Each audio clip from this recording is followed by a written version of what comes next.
This week, SWEPCO celebrates its 113th anniversary from its origins as the Southwestern Gas and Electric Company to becoming a leader in reliable, affordable energy. SWEPCO has remained steadfast in its commitment to its customers, and joining me today to share some insight on the rich history is Brett Mattison, the president and COO of SWEPCO. So Brett, thank you so much for taking the time to be with us. You're the top dog, and SWEPCO is a big employer. Tell me a little bit about how we got here, because it didn't always start out this large a company. Sure. Well, it is interesting that it's been around for 113 years, and I don't like to refer to myself as the top dog because I feel like I stand on the shoulder of giants, those that have come before me, and the employees, and more than anything else, the customers and the communities that we serve. But SWEPCO started out as a small company. Believe it or not, we used to do streetcars, we did ice, we did natural gas, and that's back in the 20s and earlier than that, actually.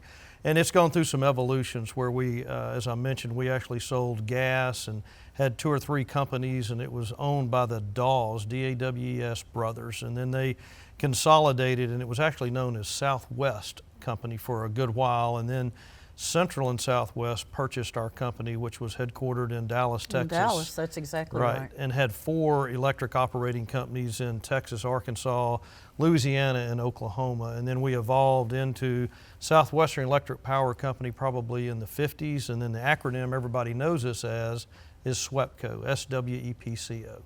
And so this has got to be an exciting time for you when you see not only the growth, the progression, but also what you all are doing to celebrate the anniversary. Right. Well, you know, you've had the Industrial Revolution in the 70s where there was a lot of growth, and I remember as a young person watching Gould Battery, AT&T, General Motors, and all of these large industrials. And our growth is still there, but not to that degree, but it's about to bust open again.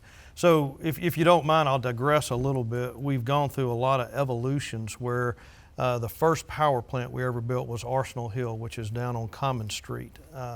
We had the 2 stacks about 3 years ago. We demolished those stacks just because they were deteriorating. Just last year, right? You took those stacks down? Blew them up and took them down. Yeah. But the plant's still there, still running. It's like a 120 megawatt gas-fired plant.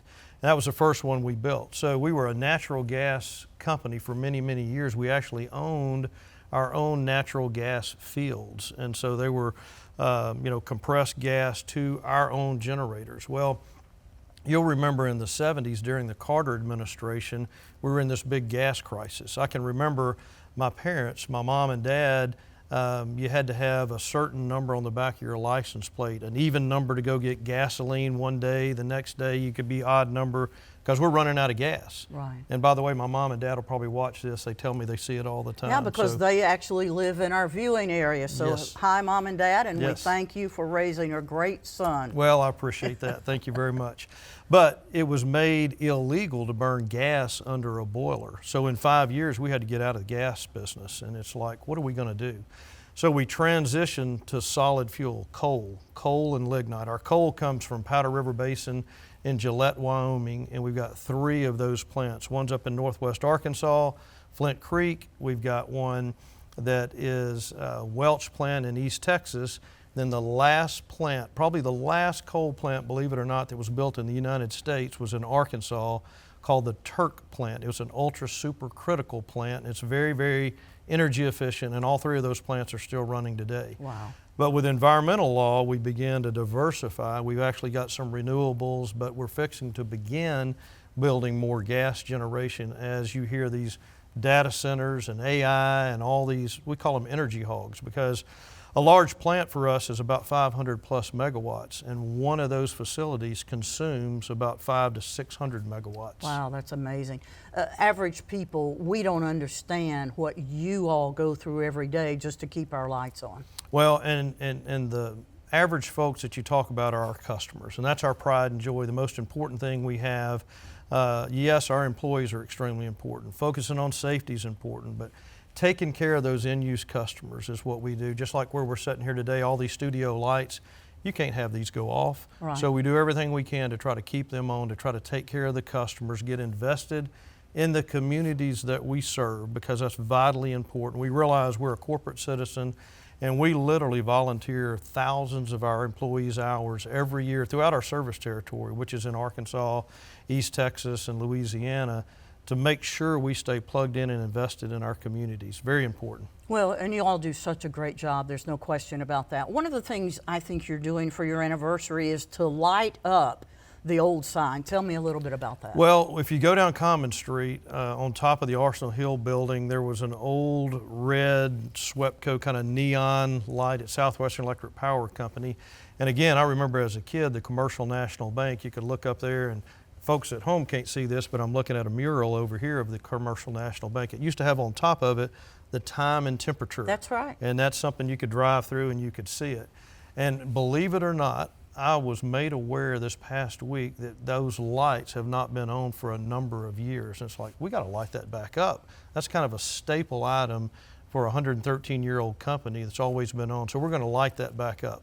I look forward to that, and when you do, we'll be there to take pictures. How about that? That'll be awesome. So one more thing, how are you taking care of your customers? Well, I appreciate you asking that question, because one of the things is we have to keep our grid, our system, electric system, up to speed to be able to handle loads and to survive during, we get a lot of weather events here. Yes. So I always smile when I hear people talk about all the telephone poles they see. Well, there is telephone lines on them, but the majority of those are electric poles.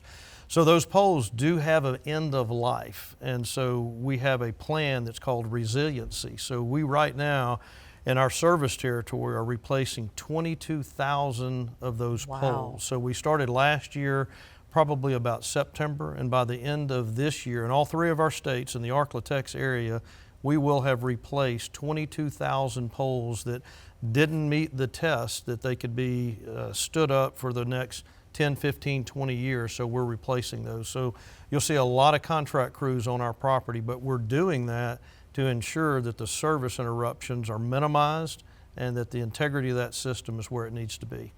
Great information, Brett. Thanks so much for being here. And again, thanks to Mom and Dad for raising such a nice young man. And again, I'm Jan Elkins for KTBS 3, and this is Ways to Save with SWEPCO.